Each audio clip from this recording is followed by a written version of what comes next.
So how's everything going? Okay, yeah. Um, I I retired from clinical practice just short of a year ago, Okay. uh, just before COVID, and Good timing, I think, or bad well, timing. good and bad in that I I quit on the 7th of February last year, which was planned, and I knew I'd heard vague rumors about COVID just before I left. In fact, one of the last conversations I had going out the door on the very last day was with a microbiologist, and I remember saying to him, "What's the story with this virus?"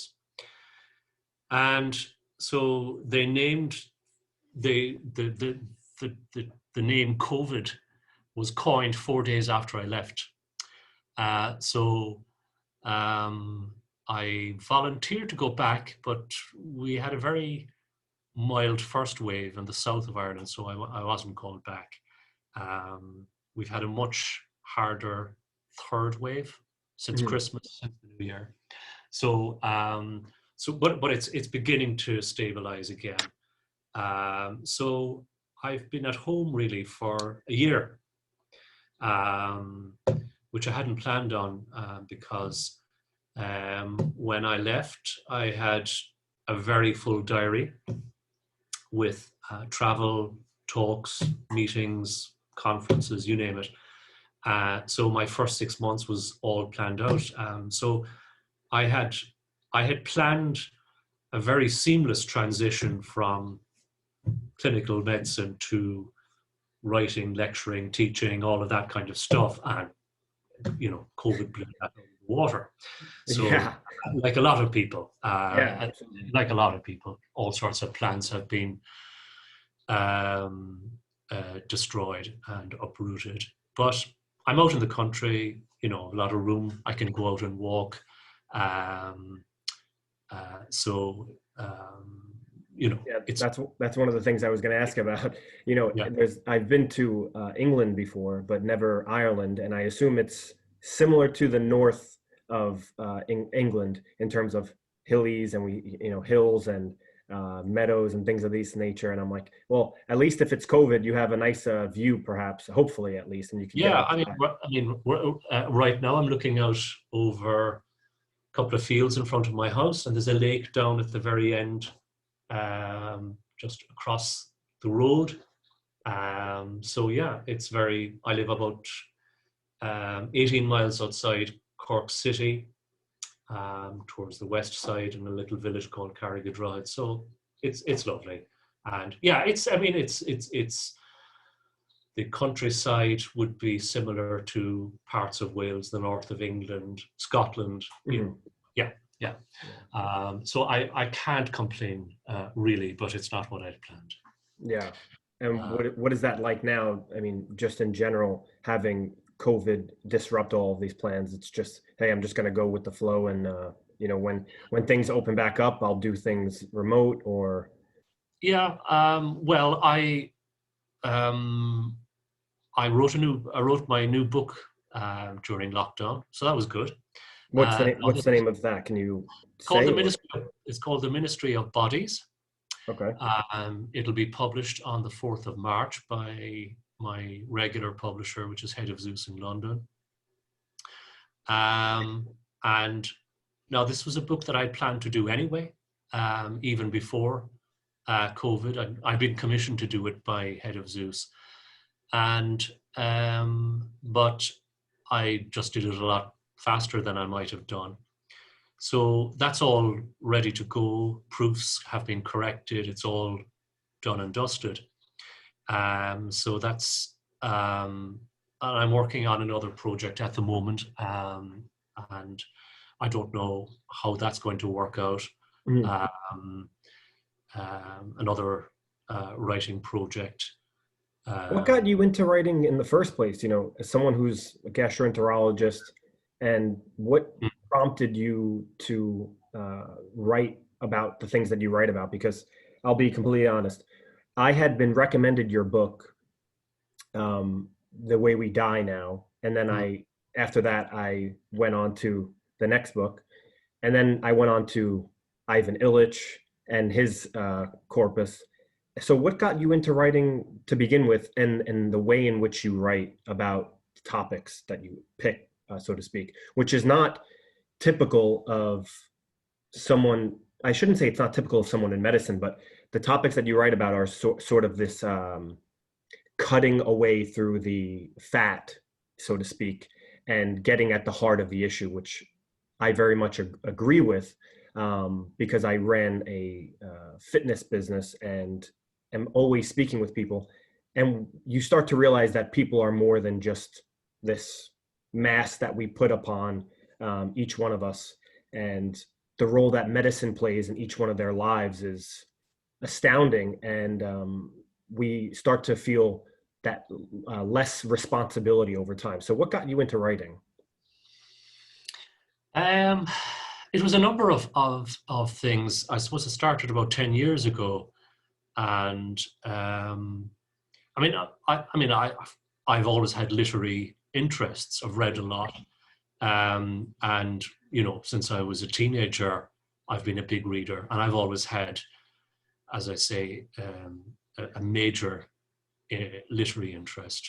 But I never thought that I would, in my 50s, sit down and write books.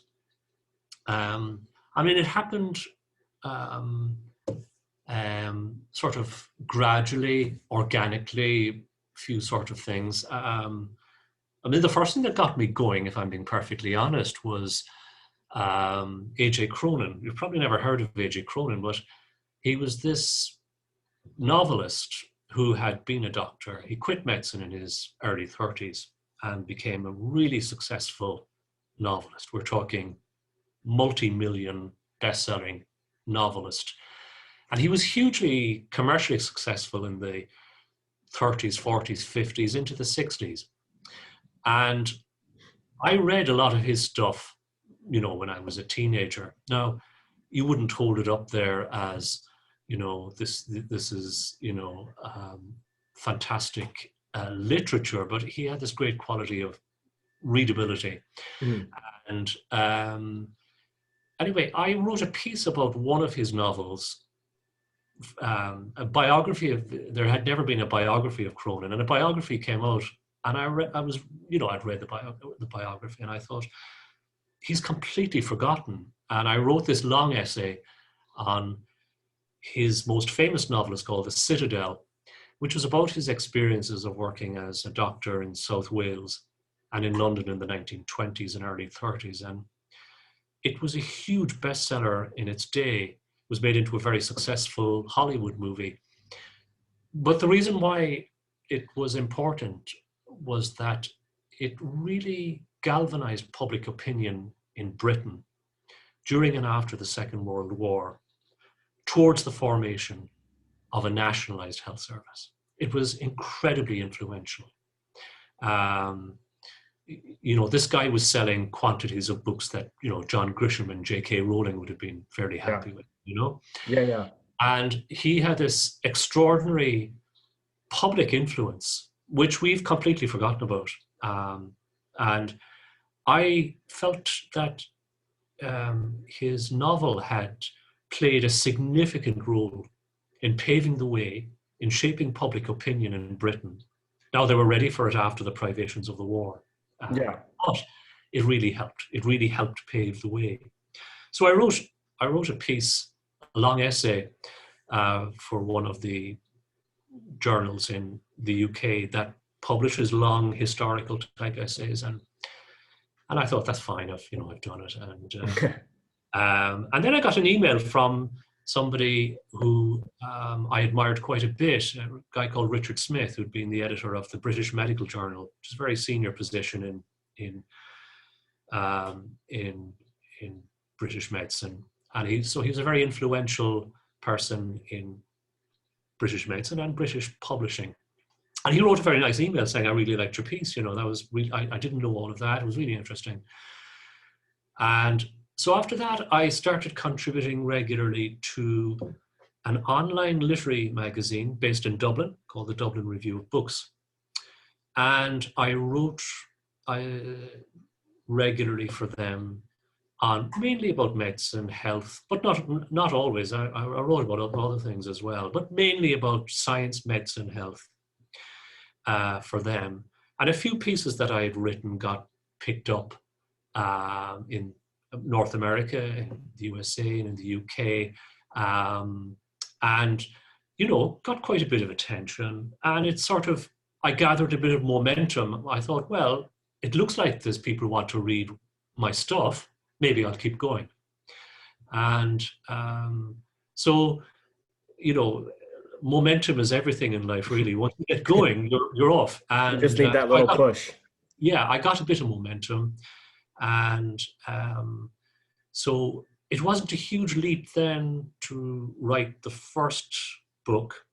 Although it was not something that I had deliberately planned. It grew out of a lecture I gave on my personal view of what was going on with death and dying in hospitals.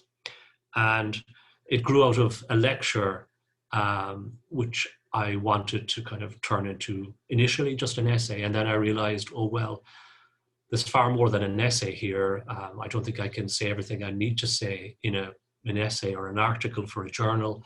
And I wanted to reach a general audience, not just doctors.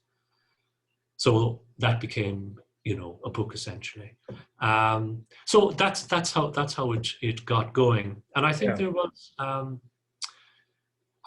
was some appetite both within my own profession and within the public at large for people like me who were writing from very personal frontline experience. This is what I was doing every day. This is what I was seeing every day.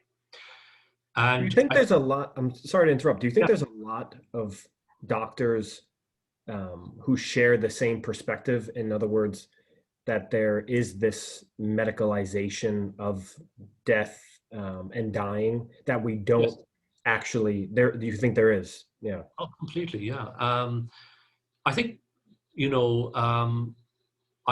before I wrote this book, most of this perspective coming out of medicine was coming from palliative care and gerontology, which is called geriatrics on this side of the Atlantic. Yep.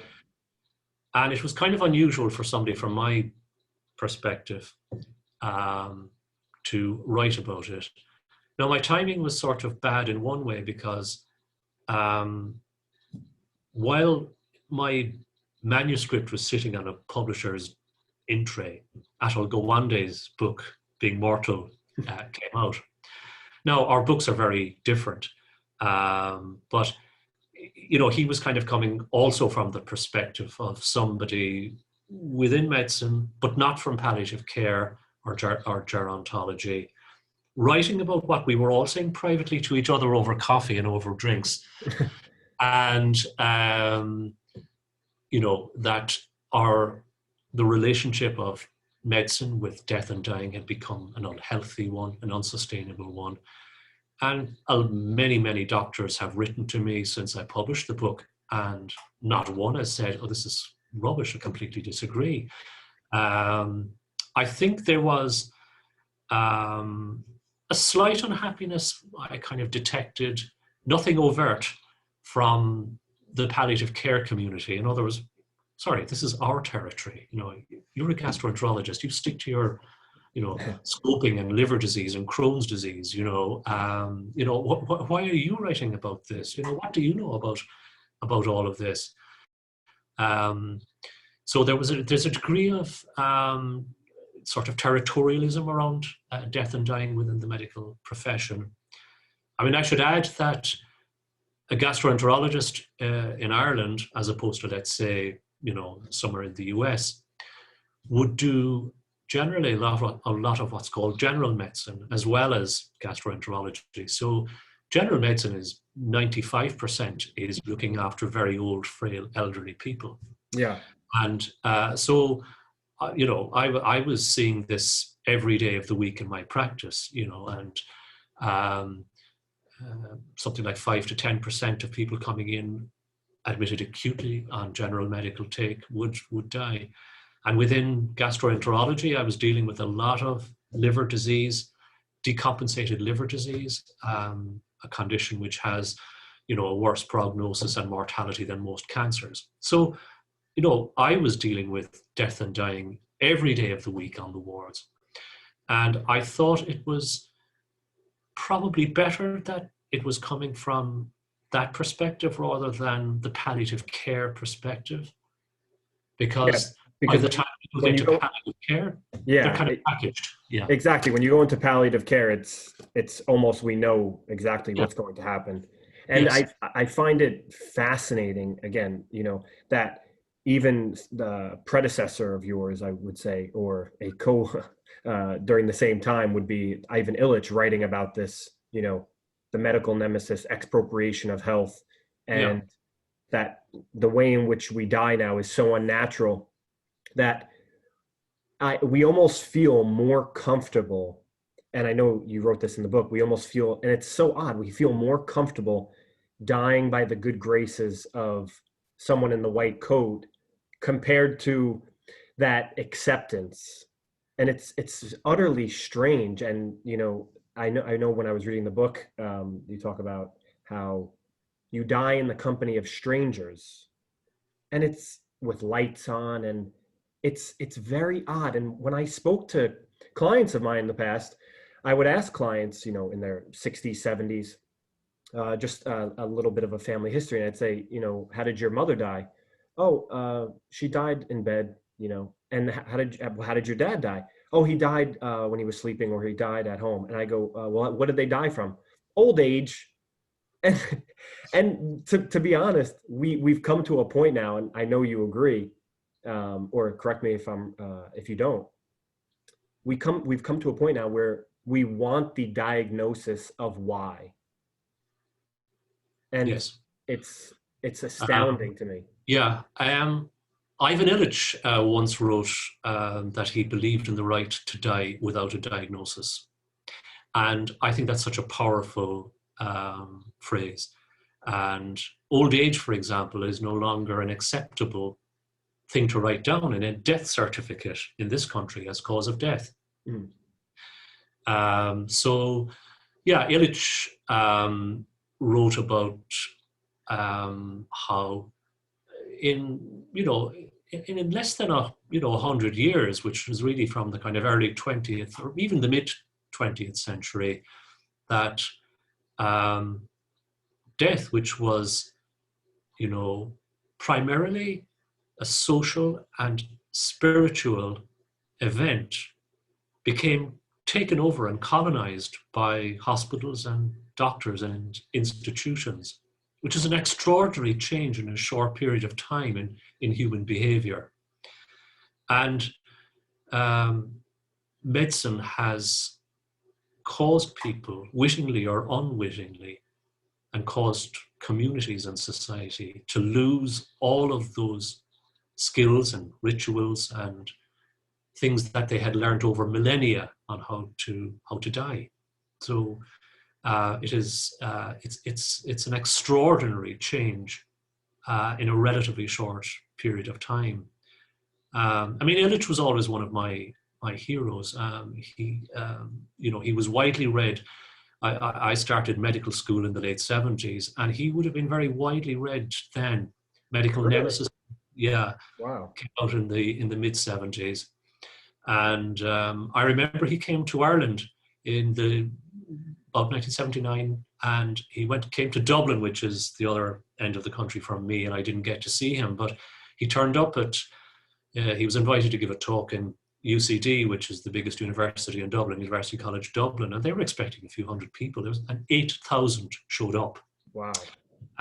So they had a hall that accommodated 300 or 400, but they sat everybody in every available lecture theatre and put in an audio link so that everybody could hear him. So he was a kind of superstar public intellectual back in the day. Not so much known now. I mean, if you look up Ivan Illich on whatever YouTube, you won't find very much.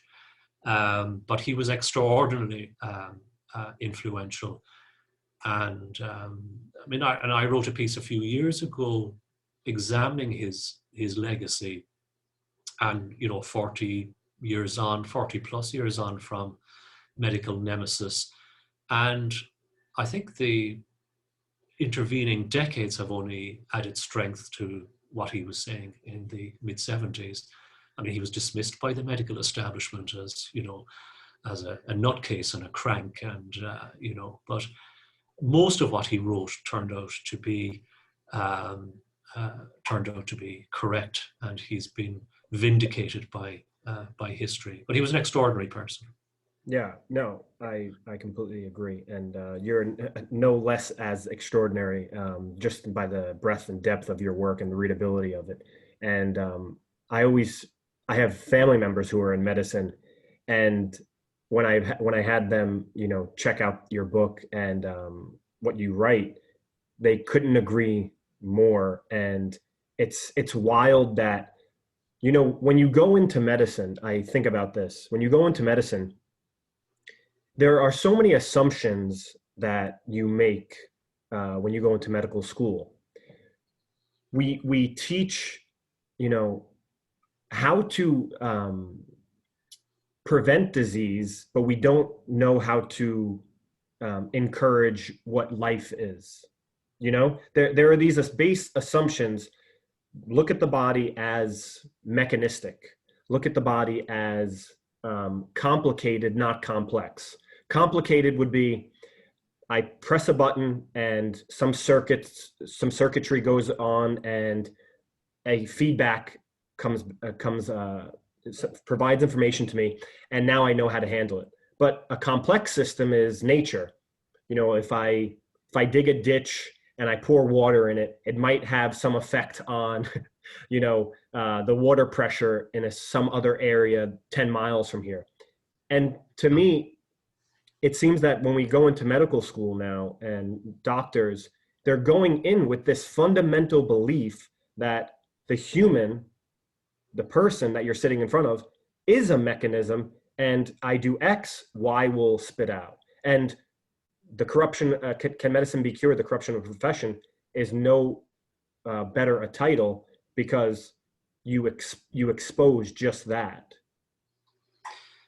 Well, thank you very much for those generous remarks. Absolutely. Yes, when you go into medical school, the focus is entirely on vocational training, not education. And and as you say, the human body is presented as a machine, and illness is malfunction of this machine. Medical research focuses on disease as that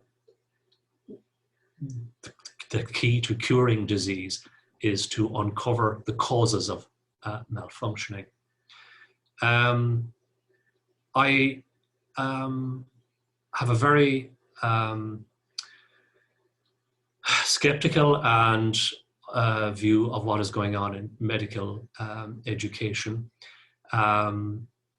There's an information overload. We're choking on knowledge, as Ernest Becker once famously said. And medical students are under the impression that they must force feed themselves more and more knowledge. I tried to persuade my own medical school, for example, that what we should teach them are two things. First of all, perspective. Where did medicine come from? What is its role in society? Where is it going? What is its purpose?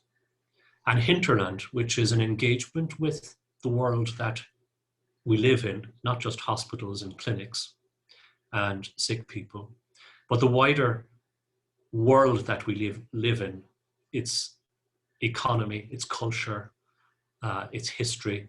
I think if you did that, though, then you would have a lot of students who actually wouldn't go into medicine. then they would say, you know what? I think this is probably not the profession or the vocation for me. But continue. Yeah, I mean, it's very odd but perhaps that's the right thing to do.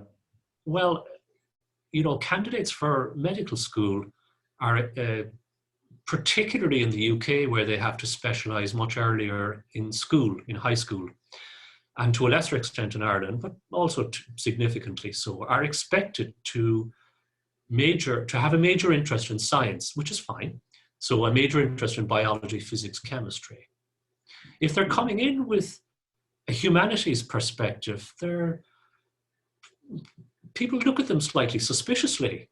You're interested in philosophy and anthropology and history and literature. And this is a relatively new phenomenon. If you look at the history of medicine, if you look at people, just taking two people at random that I have written about and read a lot about recently, one would be Freud, and the other is Sir William Mosler. Sir William Mosler was a Canadian who has a very good claim to be called the father of medicine. He was professor of medicine in Montreal, Johns Hopkins, and finally Oxford. Died about 100 years ago. He wrote the most famous textbook of medicine ever written.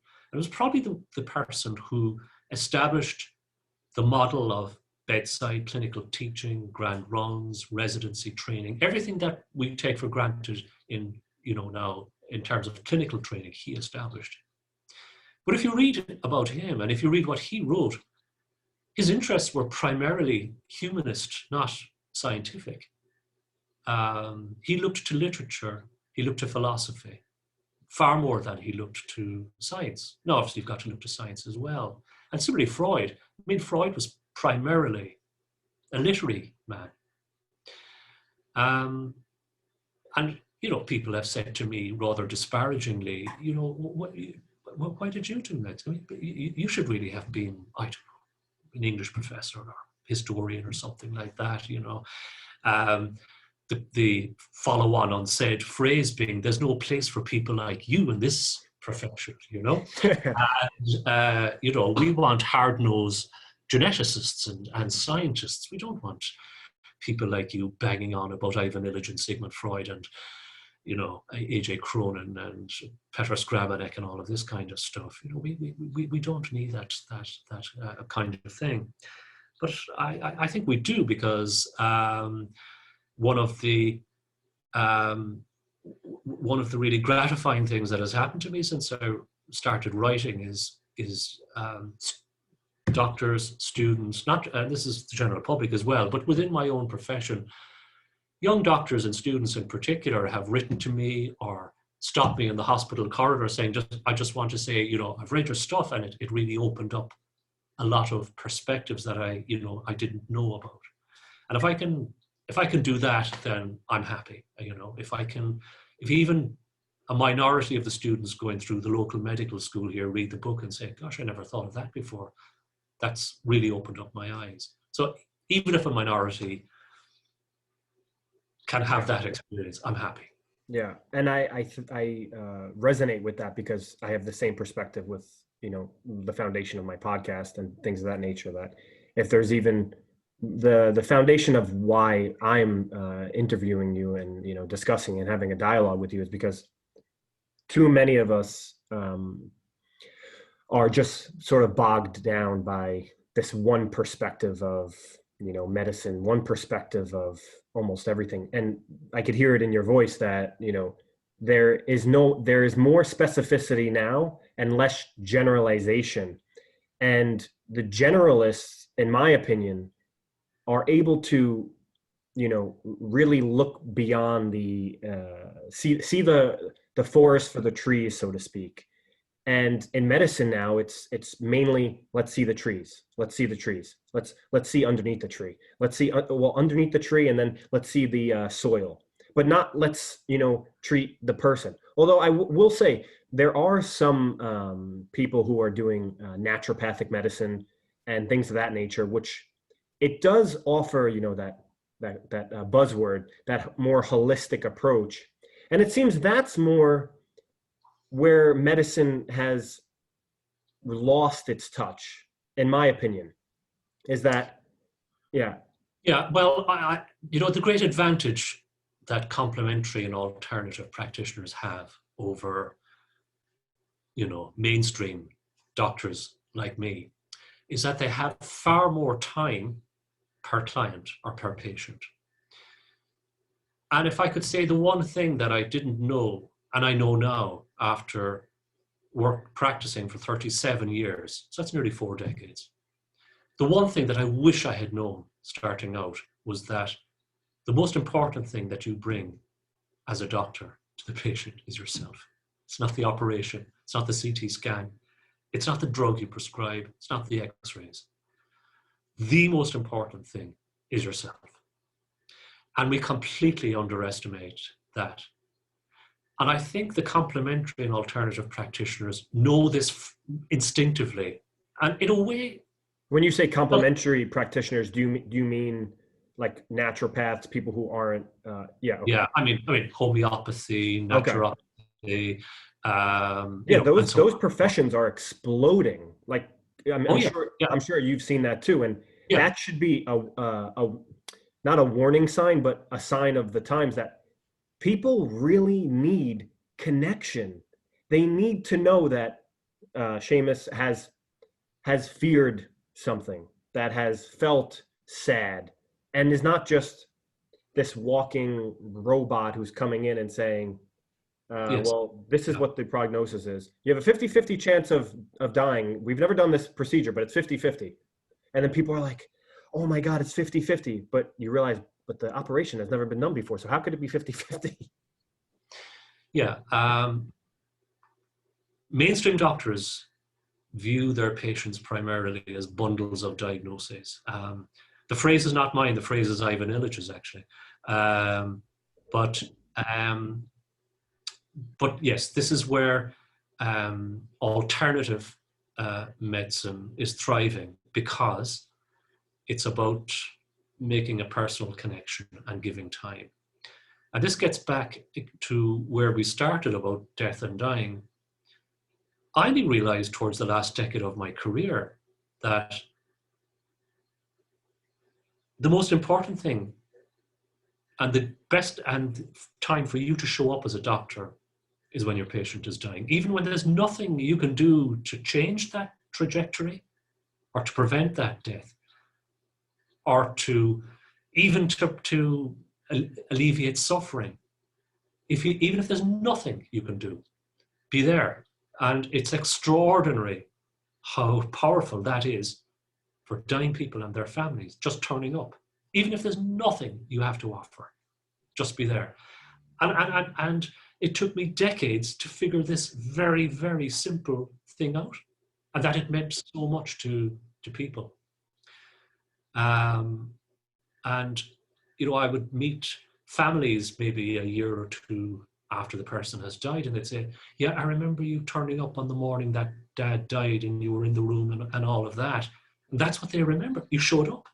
Yeah. Okay, there was nothing I could do, but you were there. There's something, almost like bearing witness to someone, passing away, dying, etc. That I mean, I'll always remember. My father had passed away in 2018.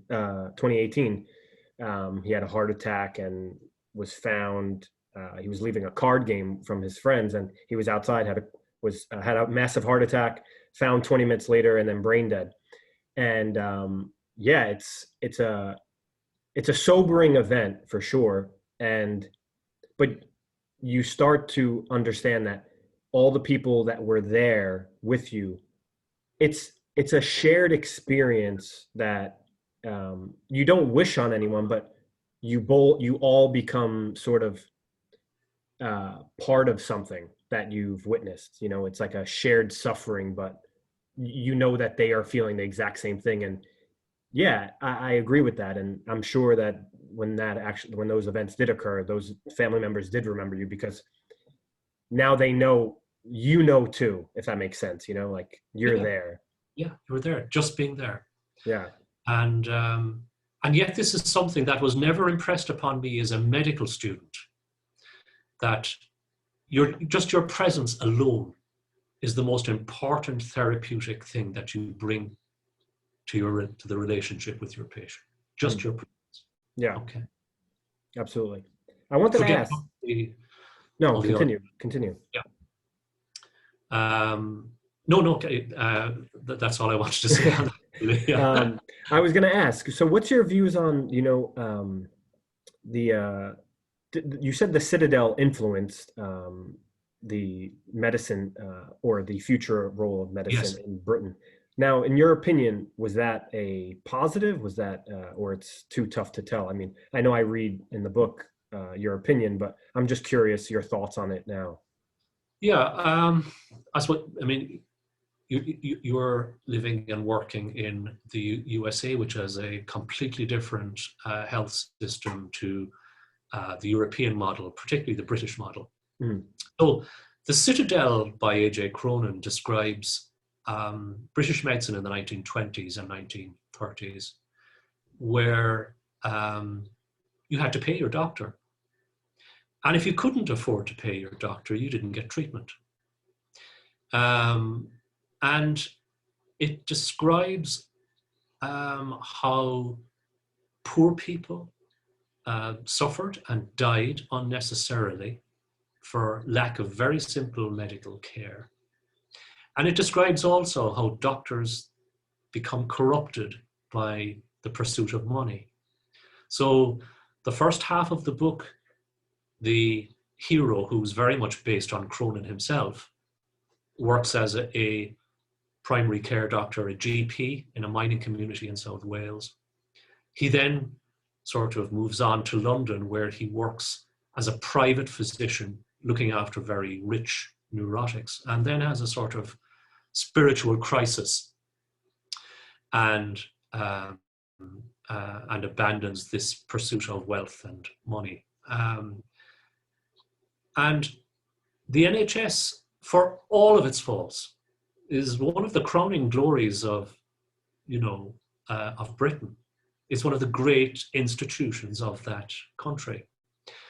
So it was based on a report published right in the middle of the Second World War, the Beveridge report, which laid the sort of foundation, the framework for a post-war welfare state. Now, welfare state is sort of almost a derogatory term nowadays. Yeah. It wasn't then. And he spoke about the great evils of ignorance, squalor, idleness, disease, and so on. And as you probably know, Winston Churchill, despite being the great war leader, was thrown out in a landslide victory by the Labour Party in 1945, led by Clement Attlee. And Clement Attlee and his health minister, Aaron Bevan, believed passionately that the mark of a civilized society was how it looked after its poorest and most vulnerable.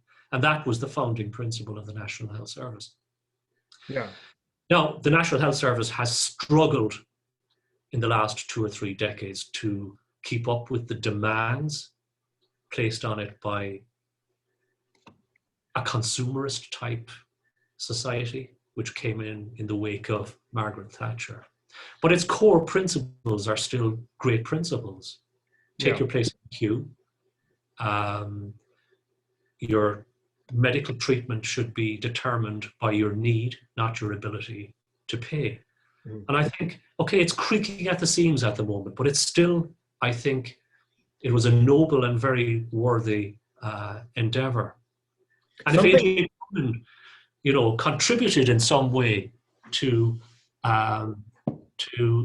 getting this service established, then his novel achieved a great deal. Yeah, something I think about when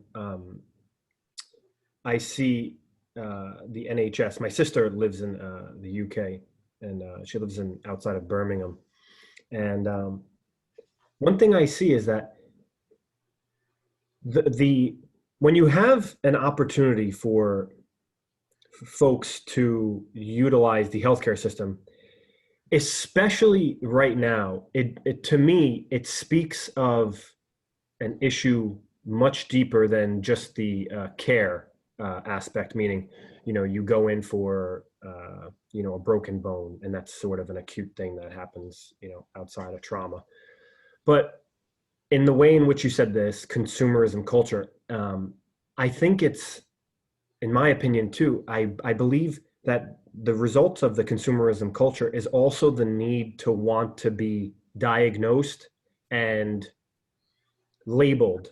Like, humans want, for some reason, I don't know what it is. Perhaps it's just the confusion and the error that we fall into. It seems much easier now with, and I'm not just pointing out the UK. I mean, even here, you get healthcare from the state, Medicaid, Medicare, if you're young or old, or you get healthcare through a private insurance. The need to feel labeled and say, I don't want to deal with these things that are going on in my body, even the psychologizing aspects of medicine in terms of people and mental illness and that. I see that you're damned if you do and you're damned if you don't, in a way. The more that you want to seek out help for something, the more that, if I have a hammer, everything is a nail if I'm the doctor.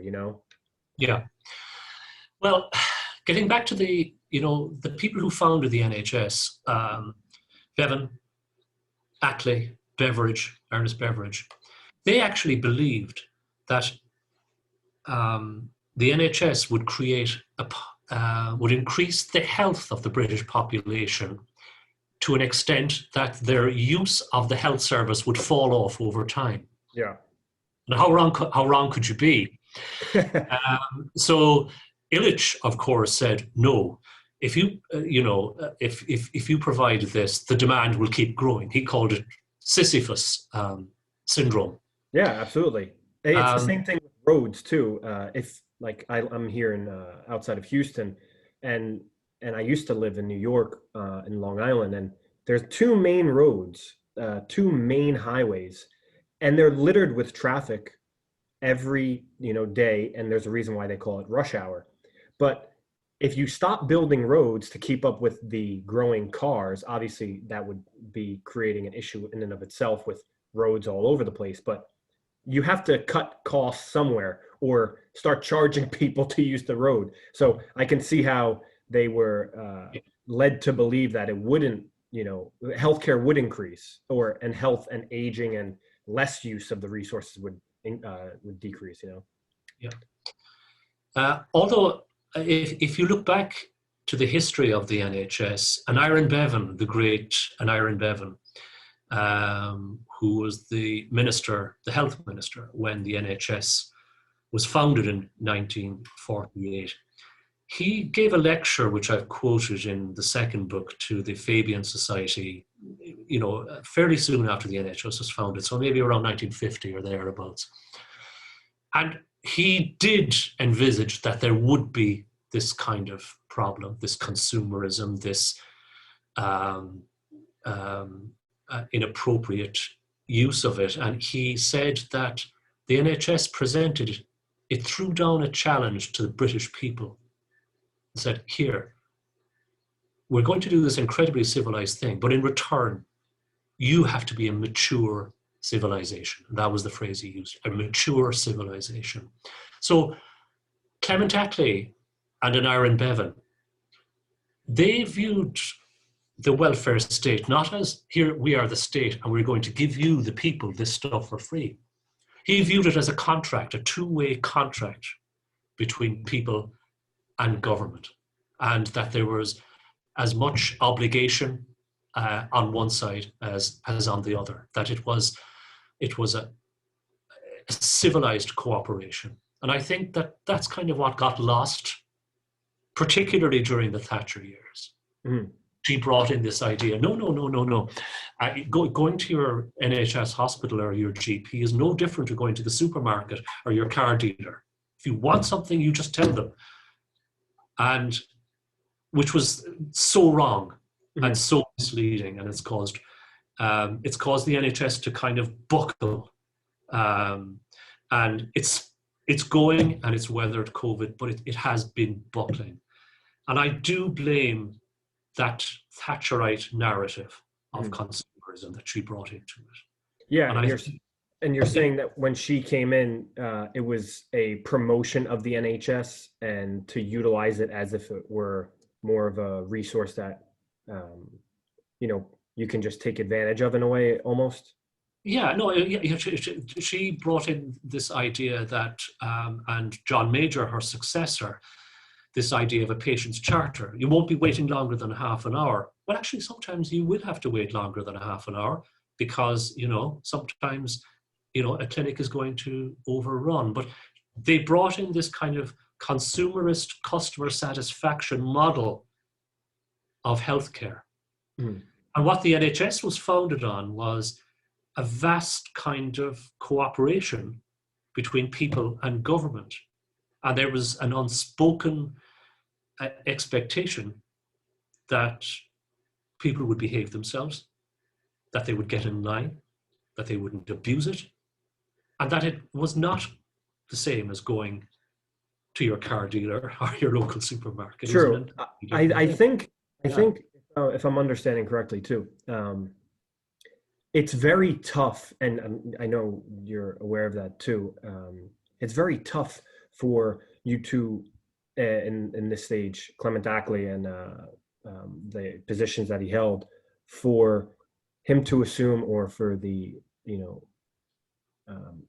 associates to assume that humans will behave rationally when they're given something like this. Because if we're following sort of this bell curve, it's similar in medicine now. Like, most of the resources and the costs come from that palliative care and life support, which are maintaining and costing.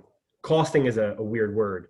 I should say incurring the most amount of resources with the ICU units that are keeping people alive. In a similar way, there's going to be those quote unquote outliers where people will utilize the NHS way more frequently than people who just go for the daily checkup. And back to the beginning when we discussed, the way we die now, it's like we want to be certain of our uncertainty. So we want to go to the doctor, and if it's a resource I can use and not be charged for it in the same way, it may cause that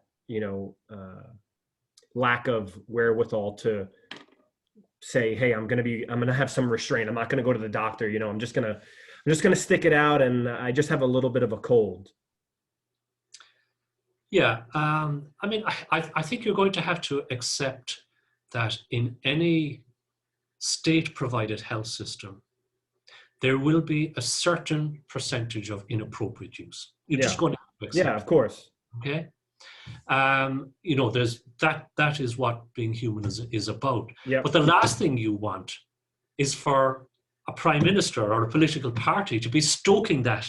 Yeah, I think absolutely. There should be a grown-up conversation between politicians and people about, well, this is what we can provide, this is what we can't provide, and let's get together and say, well, okay, we can do this for you, but there's a lot of other stuff that perhaps we can't do, and perhaps not in the time that you would like. And no, it's not like we can't work on a consumerist model. In a consumerist model, the locus of responsibility lies with the purchaser. Mm-hmm.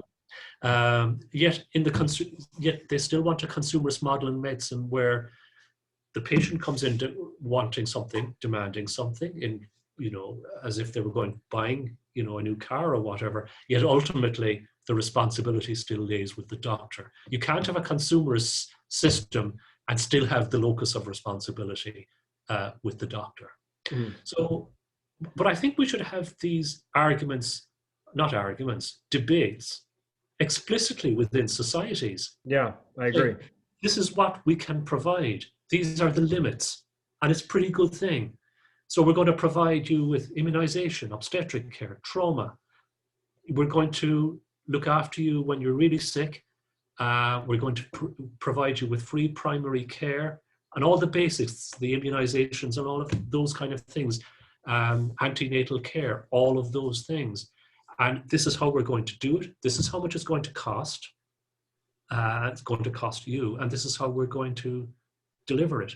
If that was done, I think the society would fall apart, because that doesn't seem like an actual conversation that politicians nor would they want to have that. And I can assure you too, the role that big pharma plays, I know you're aware of, in the medicalization of, even in your book, in one of the chapters, right? I think it was the greatest invention since lunchtime, or the Yes. and if we can't pin it down, we'll invent it. Like the gluten free and non-celiac gluten sensitivity, and that was I mean, the medical industrial complex, you see, that's the is perfect word, because I was thinking of that exact word with you see, the medical industrial complex is the elephant in the room, to use a cliche here, in that it's all powerful and all pervasive, and it grew. It was a sort of unexpected result of what I have termed the golden age of medicine, when you had this rapid period of innovation in the mid 20th century, where we got antibiotics, we could treat tuberculosis, we eradicated smallpox, we could immunize against polio. All of these things arrived in a very short period in human history.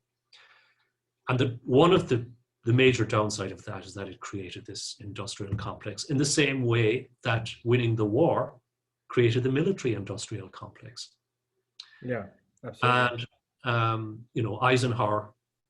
Eisenhower's last message to the American nation was to warn them against the power and influence of the military industrial complex, and how right he turned out to be.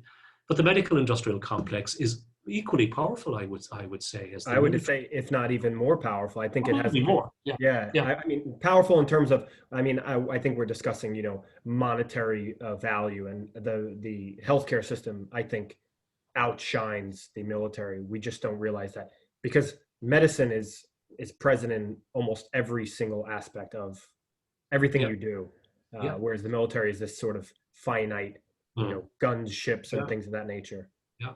So in your country, it's about 1/5 of the economy, probably more. Directly, it's about 1/5, but I'd say it's probably a quarter, perhaps even more. So it's a huge part of the global economy. And it's quite interesting at the moment that right now, big pharma has never looked better because of vaccine delivery. And or lack thereof. but no, in terms of timing, vaccine development. Yes, absolutely. Yeah, but what's been extraordinary in my professional lifetime has been the annexation of academic medicine by the medical industrial complex. Extraordinary. Absolutely. And tell me about that. Well, when I went to medical school in the late 70s, early 80s, the professors viewed themselves entirely as leaders and teachers. That's what they were there to do. They viewed the research role as secondary, tertiary, way down the list. They did not view themselves as generators of grant income. They had very little to do with pharmaceutical companies. They weren't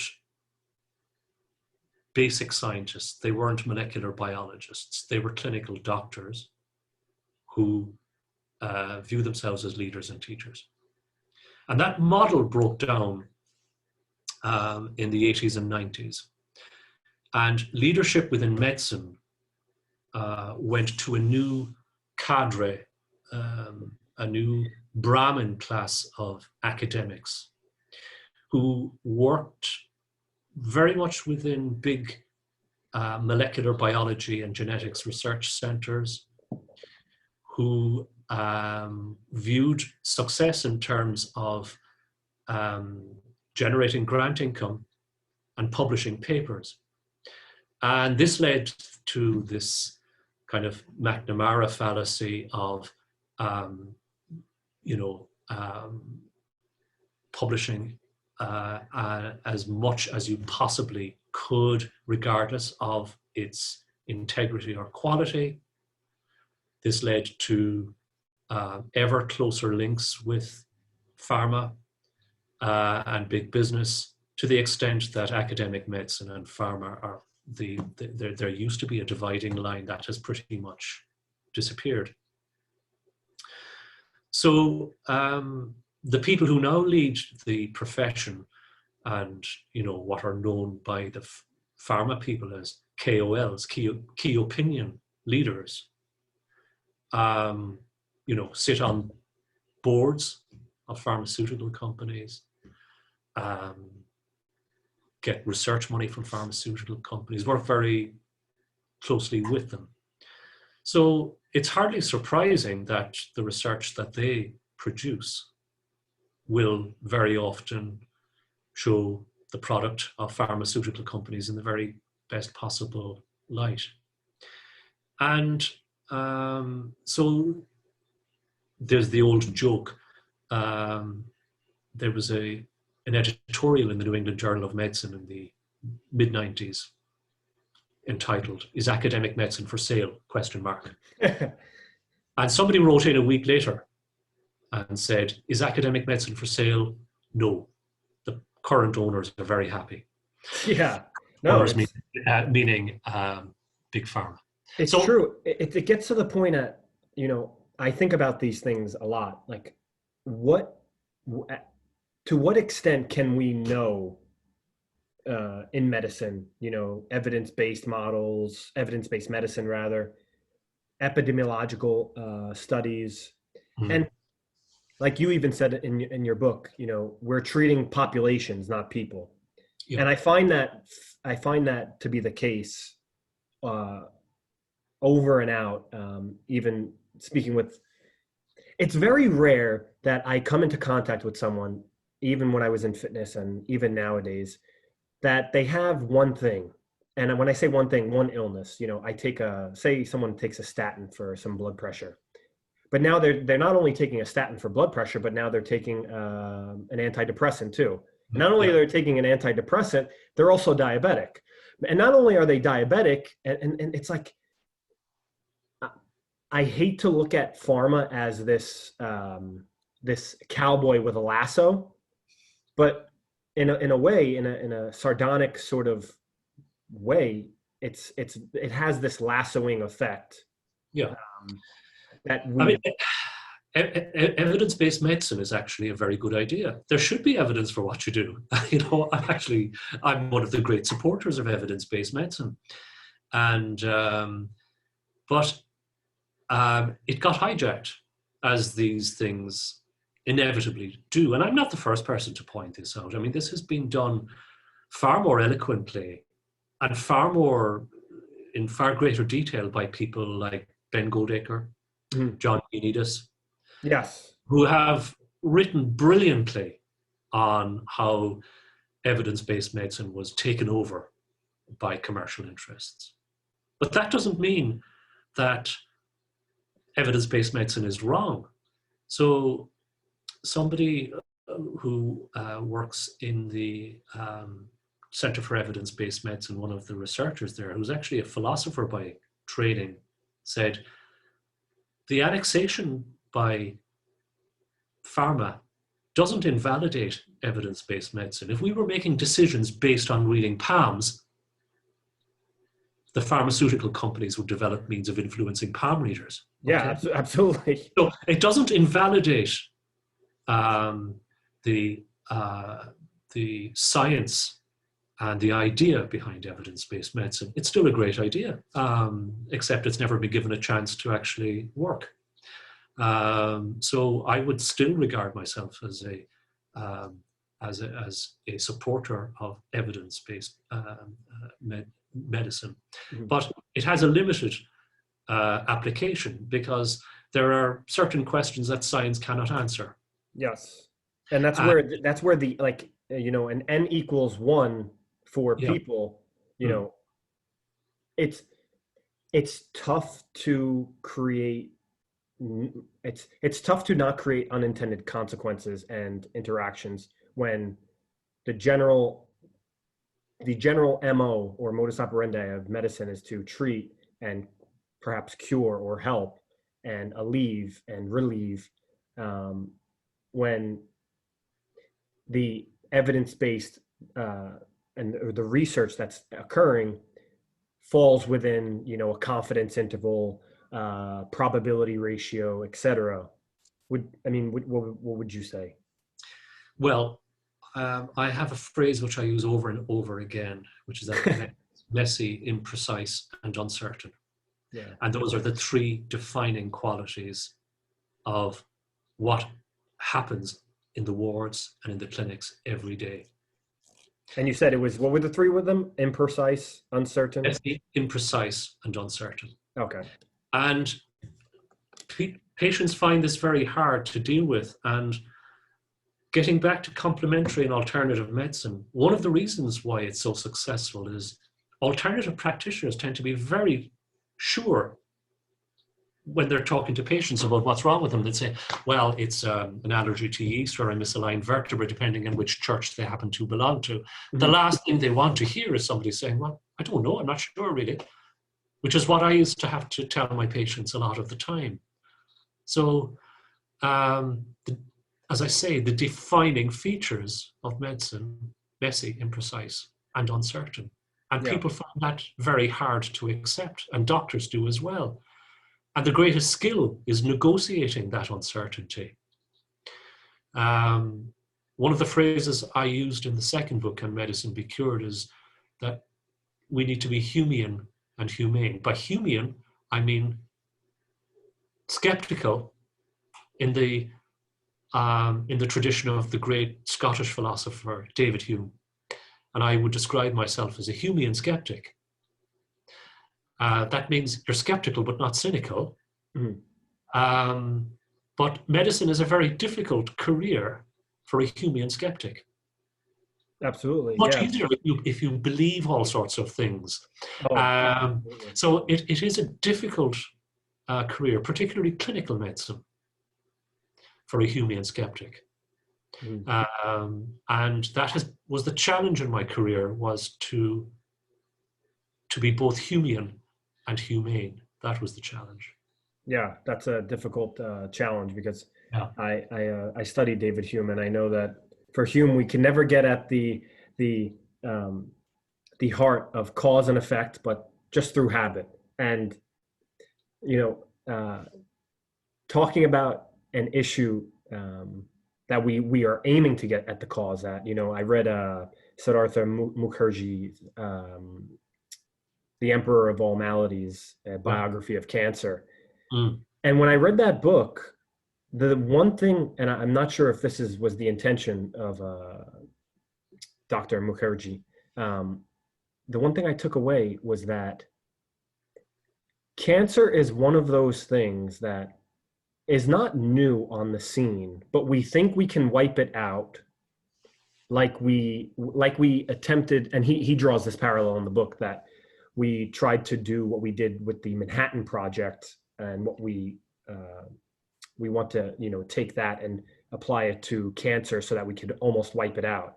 Yeah. But to me, it seems that more likely than not, you will die of cancer. And to me, and I'm not saying that, I'm saying that with this sort of little qualification. It's not that you're dying. It's almost like cancer is this thing, and this this cell in the body that says you cannot live forever, unfortunately. And throughout all of the research that we've done on cancer, we've lessened mortality for a certain type of cancer, early detection and things of that nature, but it's still, it's almost like it's an unwinnable battle. And the only ideas that we have right now are, let's weaken your immune system so much so that the cancer cells do not produce. And hopefully when we actually give you enough medicine and lessen up the alphabet soup of medicine, you'll feel better, and the cells won't degenerate. And medicine itself has been doing the utmost of very non-ideal, you know, cuts to the chest to take out entire the pectoral muscles, because we thought that if we took out the whole entire chest cavity, that cancer wouldn't come back. So it seems to me that that is another, you know, a step in the direction where we're fighting death and we're losing. Yeah. I mean, cancer actually is essentially, is first of all, it's a group of diseases, not a disease. In fact, it's several hundred diseases. Second, it's a disease of old age, primarily. I think it's wonderful what we've done in terms of the progress in the cancers of childhood. And I've got a friend who's a pediatric oncologist who tells me, oh, it's brilliant being a pediatric oncologist because your patients get better. You may remember, you're probably too young, but anyway, Richard Nixon declared war on cancer in 1951. Yes. And there was a feeling actually within the Nixon administration, if you read into it around the time, we'll have it lit in time for the millennium in 76.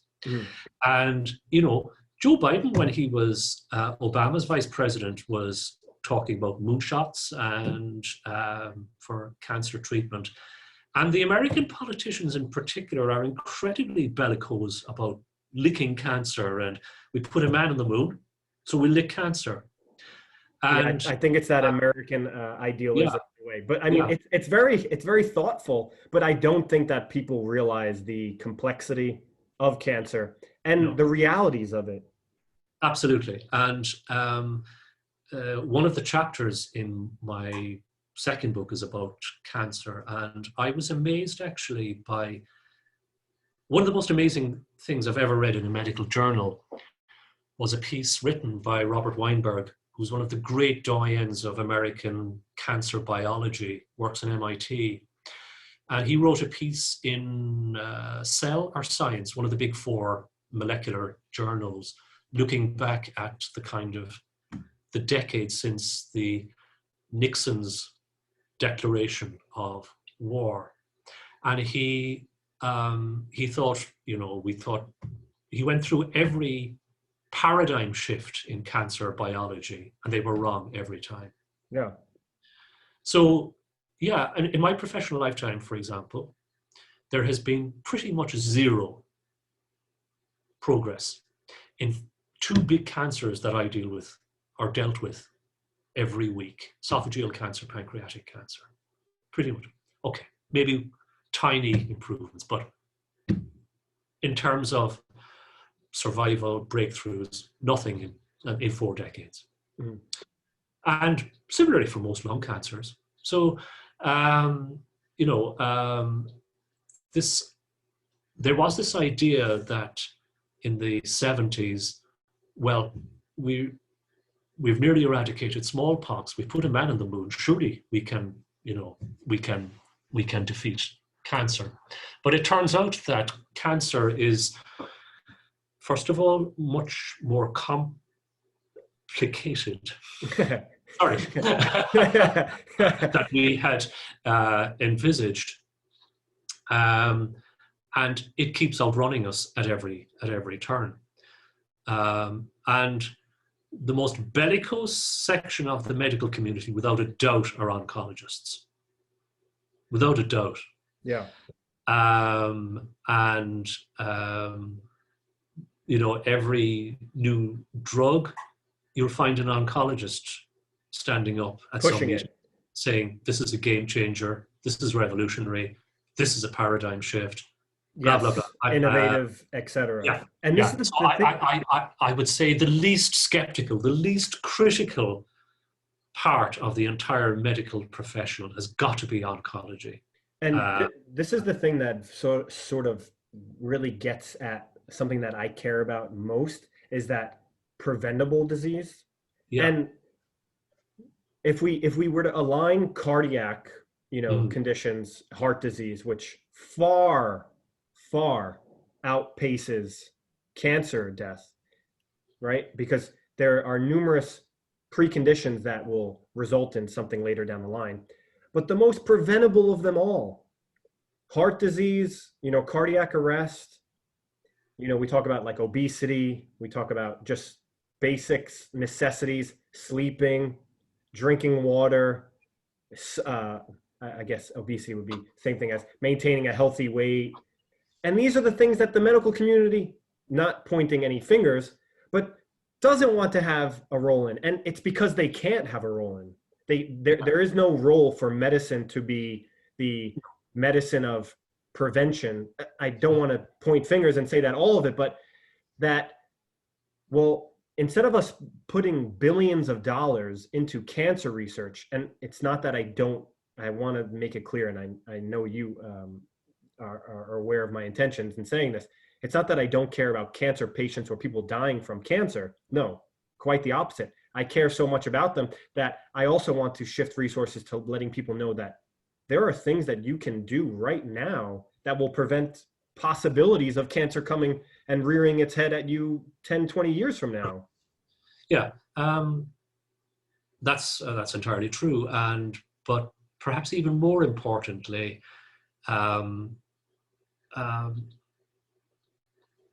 where you live, how much education you've had, what job you do, how rich and how poor you are, influence your health far more than medicine, hospitals, cancer drugs. Agreed. And in Britain, but before if I can interrupt for 1 second, it used to be though that the rich suffered from more disease because of obesity, what's the word, like a sloth type of nature, where the rich used to be very unhealthy, die young because they had all the wealth, they had all the money, and now the poor have actually taken on that role. And the wealthy now are realizing, oh, I have to take care of my health, because now they're able to get access to, I guess what we would term is that education, whereas the poor didn't actually have any food, and they would sometimes even outlive those who were wealthy. Well, I don't know about historical patterns in mortality differences across the social classes, but right now we know a lot about it. Mm. And it's within Britain, the difference in life expectancy between the richest part of the country and the poorest part is something like 16 years or something, nearly 20 years, pushing 20 years. It's extraordinary. Yeah, and even within cities, if you take Newcastle upon Tyne, even the difference in one part, the poor part of the city to the richest part, is massive. Mm-hmm. So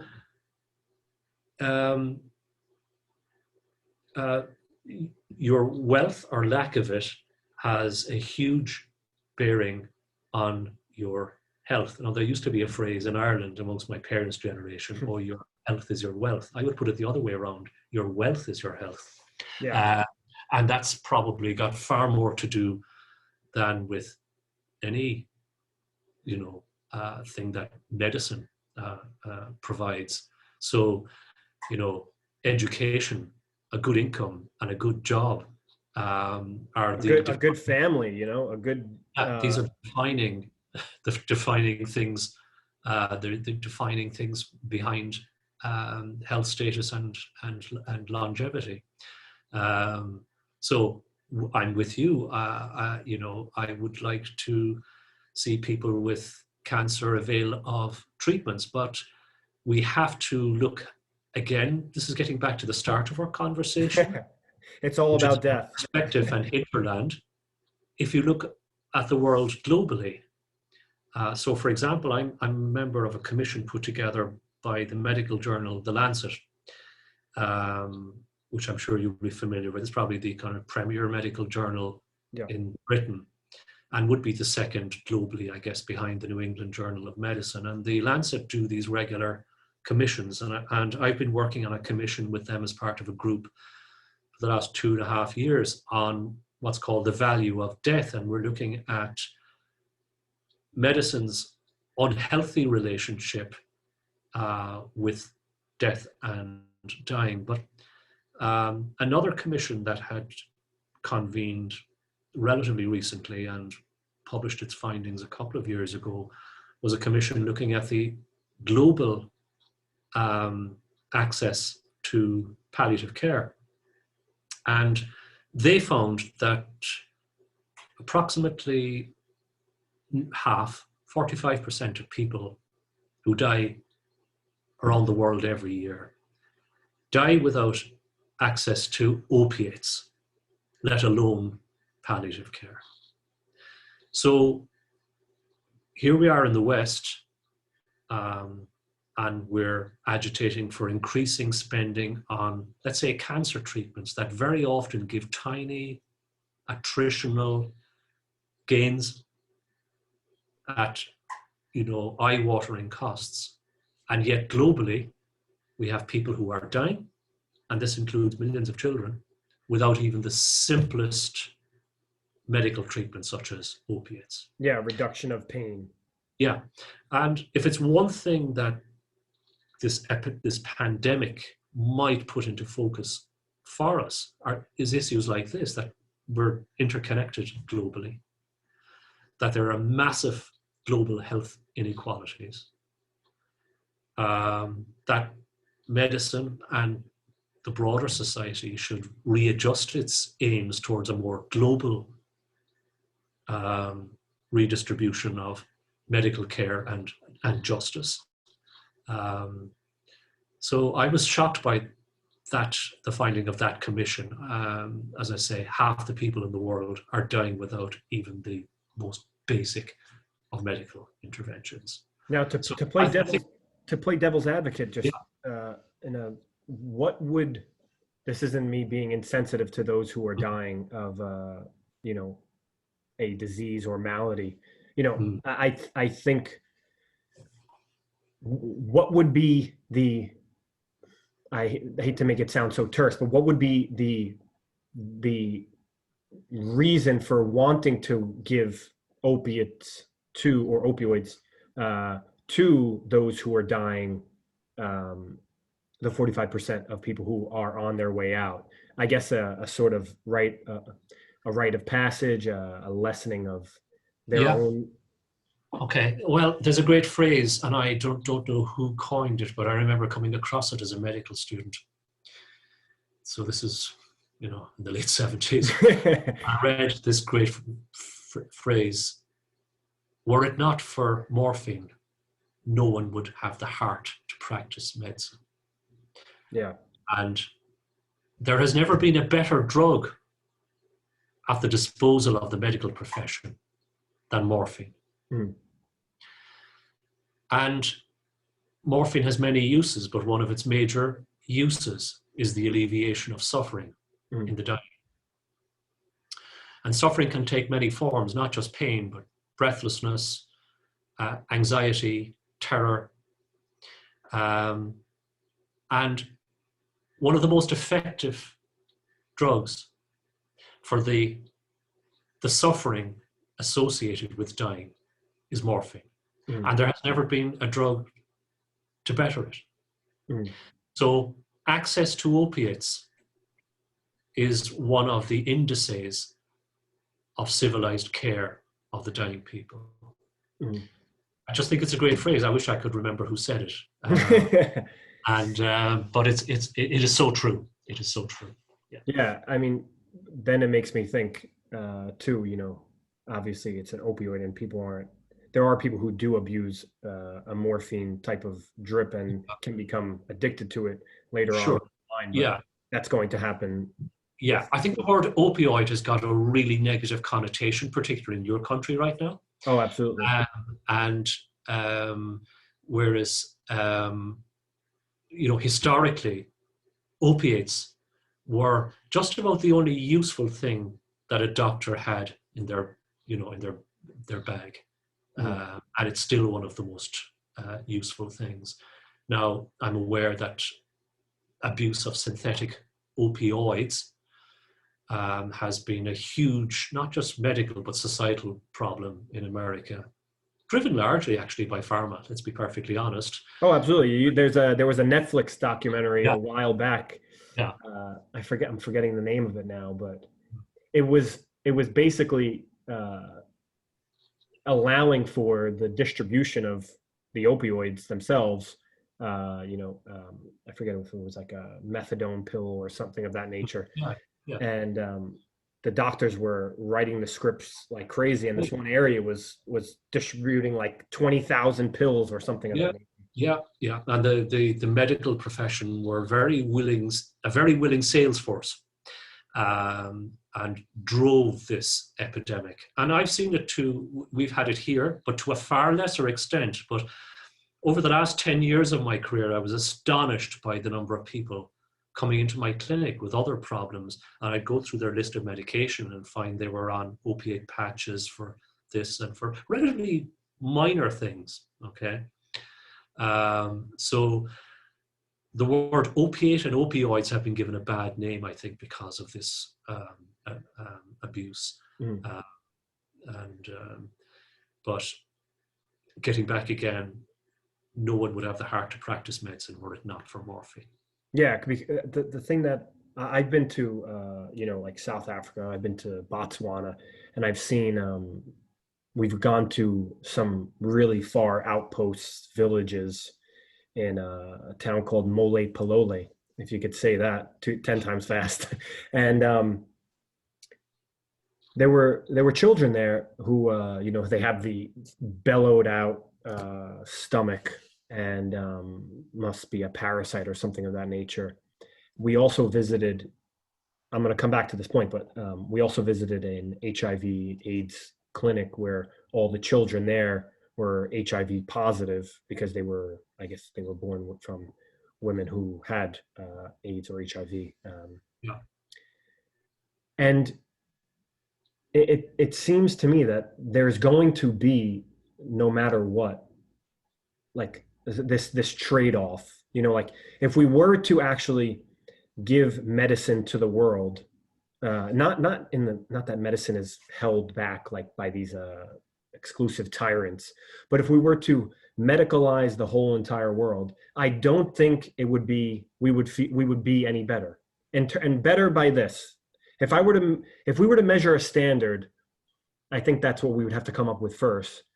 If we were to measure a standard by which people would, I guess you could say, live longer. I mean, people live longer now with disease because we have a way in which we can progress them and leave them as quote unquote like vegetables. And I'm not certain that if we were to alleviate all the pain in the world, that we could alleviate suffering, if that makes sense. Because like you said, suffering is, it harkens in a reality to being human. It harkens a reality to understanding that you're finite. It harkens an understanding to realizing that you are responsible for your health too. And I don't know. It's something that I've always thought about. And it's a very Illichian thing there. So Ivan Illich wrote that pain was merely a sensation, which is true, whereas suffering was something far more spiritual. And suffering was, in a way, a practice. And Illich wrote that suffering associated with dying was a practice that could be developed, that was something that happened, was backed up by communities, by ritual. And interestingly enough, this idea is now getting traction again. One of the great themes of this Lancet commission that I've been on is communities taking back dying from doctors and hospitals. Wow. And there are great examples of this around the world, most notably in Kerala, in the south of India. And one of the doctors on our group in the Lancet, Raj Gopal, was one of the co-founders of this enterprise, this program in Kerala 25 years ago. And they were witnessing people were facing the end of life without they were coming into hospital, traveling hundreds of miles often for a 5-minute appointment with a doctor, which was useless to them. They weren't getting support. Their families were struggling. And they flipped the whole paradigm of death and dying on its head and said, okay, this is about families and communities, not doctors and hospitals and nurses. Now, doctors and nurses and hospitals are still important, but the main death occurs in communities. Death is a spiritual event, not a physiological moment in time. So they started this program to train local volunteers. They got in contact with religious leaders, political leaders, community leaders, educational leaders. They got the communities involved so that people who were dying got support, not only from their immediate family, but from their extended communities, from their local networks. And as I say, it turned the whole model, paradigm of what we understand of dying as a sort of medical event right on its head. And there are examples of this starting all over the place. In East London, there's an initiative based on this has sprung up. It's working out of a local hospice, just as because they need some sort of geographical center. But it's all about communities and families taking back ownership and responsibility for this. Illich's ideas are, in a funny way, gaining traction again in a very practical way. And death is not about hospitals and doctors and intensive care units. It's about a whole load of other things. It's about, well, how is the widow going to cope? Are the kids getting proper education? And these are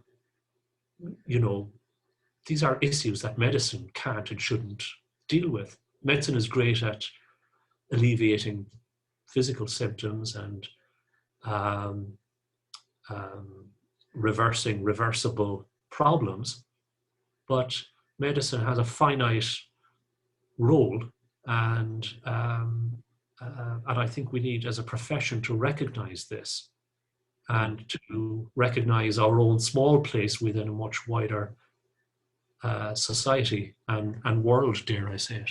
Yeah, I just wish that there were more people who, now that we have more access to education, information, I mean, I'm sure there is research out there that shows the more likely you are to have an iPhone. I'm sorry, there is research actually, I know, in economics, because I do a lot of research in economics as well, and just interested by the variety of different subjects, that when people get access to an iPhone, income in the area goes up, because now this person has access to internet, access to information, access to time management, things of that nature, communicating with other people, buying different things. I just wish there was more,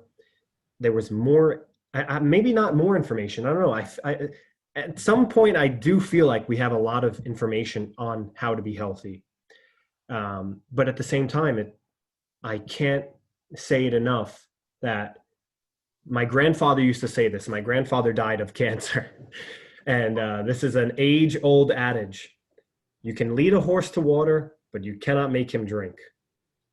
And sure, it's not me pointing a hole in the entirety of medicine. There has been an enormous amount of success, but I still I don't know, maybe you could sort of psychologize with me a little bit why I feel so strongly that it is an individual pursuit, and that it is an individual relationship that you have, and it makes me think that even if there were more information,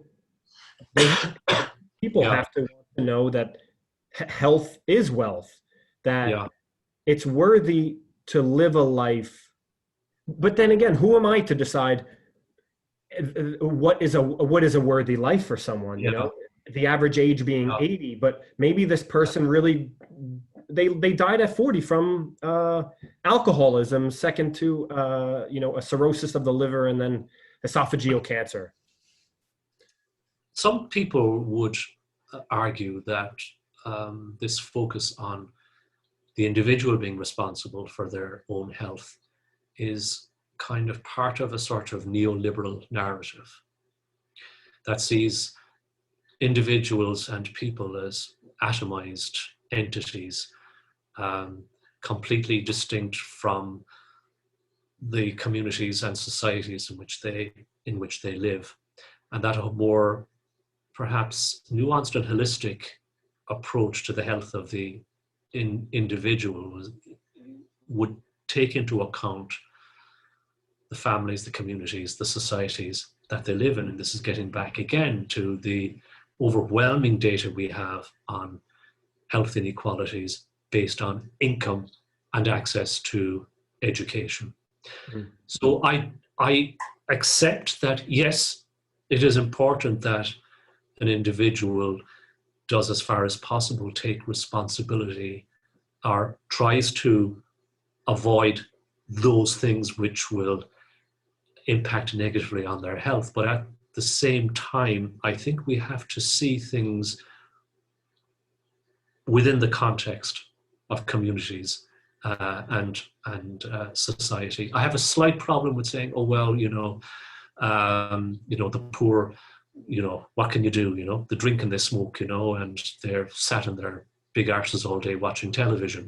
What do they expect? But so I agree. Yeah. So I don't necessarily think that is the case, but it could also be the case, and very much is, that those who have access, again, if we follow everything as if it were this Gaussian distribution, right, this bell curve, it would suggest to say that there are people on both ends that do the exact thing, but why should the system account for the tails when at the end of the day, when all is said and done, there are going to be people who will refuse it no matter what. It's similar if someone were to say, I am going, I have cancer and, I'm on my way out and I don't want any more medical care, compared to another person who says, I have cancer, but I want to fight it. Like, I'm a fighter, and do anything you can do. And to me, it's, well, why should the system want to encourage the person who wants to fight it, but not encourage the person who doesn't? Yeah. Maybe I'm missing the point. This notion of sort of being a fighter and this, the struggle against sort of cancer. I mean, I wish I had, a £10 note, a euro note for every time a family told me that their loved one was a fighter. The sort of the unspoken implication being that the statistics relating to this particular disease that they had were not applicable in this case because they were a fighter. Yeah. And this is a common sort of narrative, particularly in cancer. You don't hear people fighting against emphysema or chronic heart disease or kidney failure, whereas cancer they're always seen to be fighting against. I think this is where I found myself in a different cultural place, let's say, to my oncology colleagues, because not all of them, but many of them used to encourage this sort of bellicose attitude. Yeah, I will go to the ends of the earth. I will do anything it takes. I will sell my house. I will mortgage my children's future. There's always some big clinic in America, by the way. The Houston Cancer Center in Texas being the classic one. Yeah. So there is certainly a culture within contemporary oncology, and most of the oncologists in Ireland are US trained. So they're coming back to Ireland with this bellicosity, this, we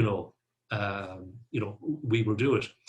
And This I idealism without practicality in a way. Yeah, I very often picked up people who had been, through oncology services. And I should stress that there are other oncologists who are very thoughtful, okay, and do not think like this. But unfortunately, many of them do, particularly the ones that have been through the American oncology system, which is this bellicosity, this disregard for, No, it's a battle of who's we're yeah, going to win, and it's going to yeah, lose. we're going to win. And it's interesting.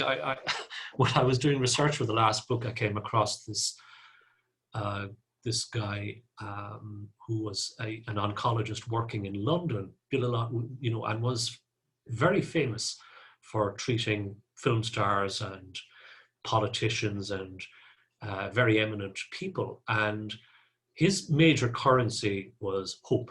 No matter how advanced, no matter how bad, they would come to him and he'd tell them, there's something I can do for you. And there's this new monoclonal antibody that I've got in mind just for you. Anyway, I didn't include him in the book because It as it sounds turned, like sort of charlatan type. yeah, yeah. Yeah. But about a year after my book came out, I read the newspaper one morning and found that he was before the General Medical Council, which is the regulatory body in the UK overseeing doctors. Now, when you're a doctor and you appear before the General Medical Council, you're in deep trouble. Something happened. There was always this kind of idea that from my patients that they had been given this inappropriate expectation and false hope. In a way, the one group of my colleagues who didn't like what I wrote were the oncologists. Not all of them. I've had some in oncology said, I can't say this publicly, but I agree with what you're saying, but I can't say it publicly. Because what you're saying Yeah. is it's not in the only way I can relate this is within fitness and exercise, and even within philosophy. Platonic dialogues, okay, if you will indulge me, would always end in what's called aporia. Aporia is a base, and a dialogue ends in, I love these Greek words. they end in, it's, if we're going after justice or we're learning about what truth is or knowledge, it ends without giving a definition. It's uncertain, it's ambiguous. Okay. But in the dialogues that you read, there is, of course, certain lines that give truth to what they're trying to prove. But the dialogues would end in this gray area. It's not black, it's not white, it's gray. And that's where I apologize if I sound like I'm on repeat, but that's where I see with, even in fitness, is that even if I were to give the resources to everyone to want to exercise, and I mean, give someone a coach that they can, some people will not want to do it. Some people will say, you know what, I don't give a shit about my health. Like, I just don't care.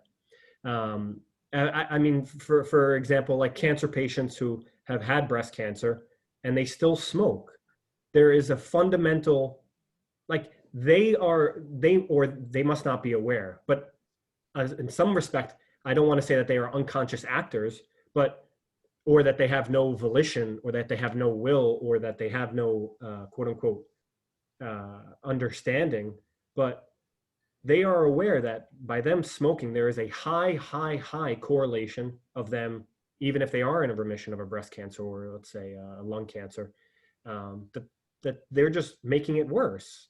So it means to me that, like, this, if I'm still down this Illichian path of understanding medicine, I'll give you another example. Okay, I have a family member, just to protect their identity, I won't say who in the course of their rotations or residency, I forget which one, was dealing with a particular client or patient in this matter, and the patient had brought their child into the office, the clinic, and my family member asked them, are you giving them the inhaler as needed, right? And the woman responded, oh no, I give it to her 3 puffs in the morning, 3 puffs and after breakfast, 3 puffs after lunch.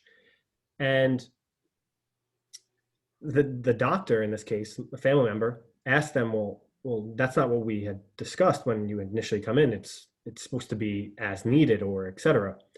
And there's going to be it. So the point being that there's going to be that,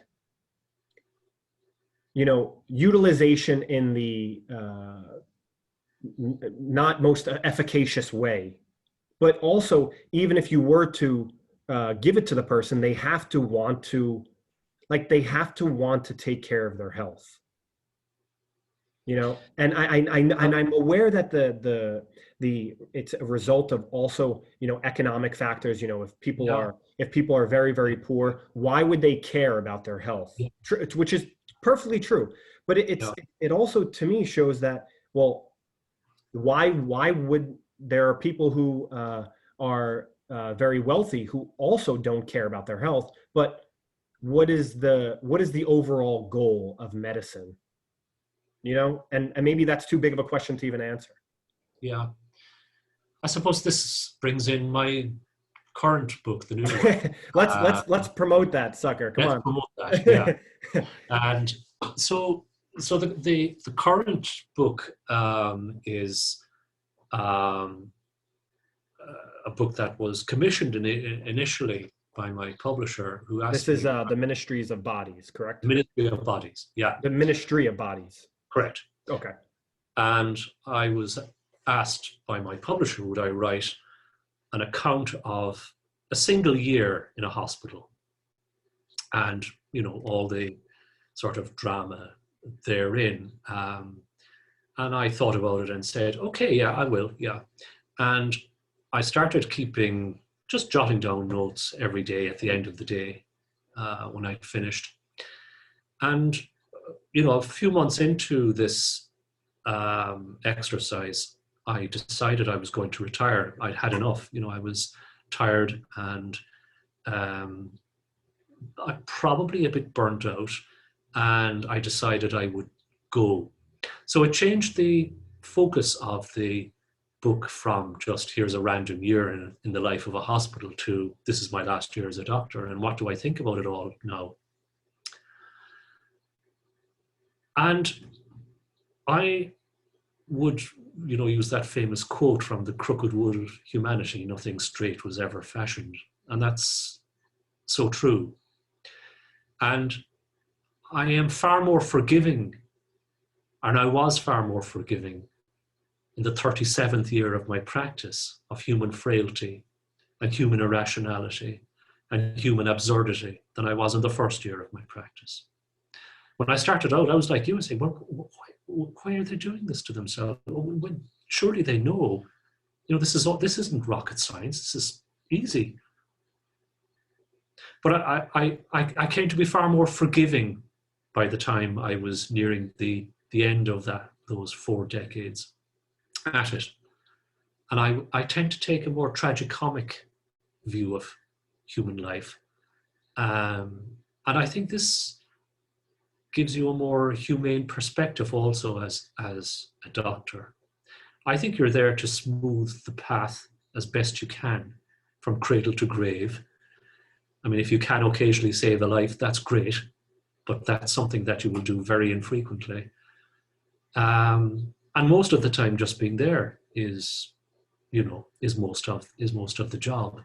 So I appreciate what you're saying, and the irrationality of human beings is perplexing. And I presume as a philosopher, you'll be familiar with the works of John Gray, who has argued that regardless of our progress in science and technology and globalization, that irrationality will remain at the core of human existence. And I think that is so true. And I think we should just accept it, and that it is part of what we are. Yeah. Absolutely. And in closing, I'll say, I think that that is probably the best way to describe how medicine can operate. And I'm intrigued by the Lancet I guess group that you're part of for Commission. Yeah. commission. Yeah. That you're part of that's looking into this, death and dying. And Yeah. what is that called again? The commission. It's on a website. It's called The Value of Death, the Lancet Commission on the Value of Death. Just Google that. It'll come up on a website. There's a whole load of stuff there. Individual papers from members of that commission. I should add, this isn't, just doctors and nurses, and we've got philosophers, Mhm. we've got economists, we've got religious people, Mhm. so it's global. It's people from all over the world. People from China, from Africa, from Mhm. South America.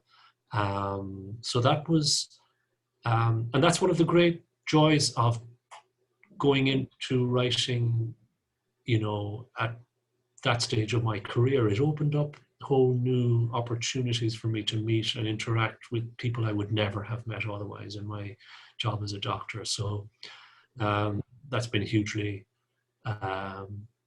rewarding. Yeah. Yeah. So And um, where can people find you? Do you have a website or anything like that that I'll link in as well? yes, I have a website which is just about to go live in the next Perfect. week or so. What's the name of it? So I'll be SeamusO'Mahony.com. So Okay. my son James, who is an expert in IT, is putting the finishing touches to it as we speak. Perfect. So my website will be up within the next few days. Okay, perfect. And my new book comes out in March. Okay, perfect. And that's available on Amazon and things of that nature, Yeah, and your possibly your absolutely. website as well. Yeah, Okay, yeah, perfect. Well, Seamus, it's been an absolute pleasure, yeah. and the work that you've done, the writings that you've done, have inspired not just myself but many people that have come in contact with the book. And I really do appreciate you taking the time today to discuss it, and also your foundations in medicine, and your forward-thinking looking towards the future, and philosophy behind it. And I really look forward to the Ministry of Bodies. It's been a pleasure. Thanks a million. Okay. Thank you, Seamus. I appreciate it. Yeah. Take care. Take care. Bye.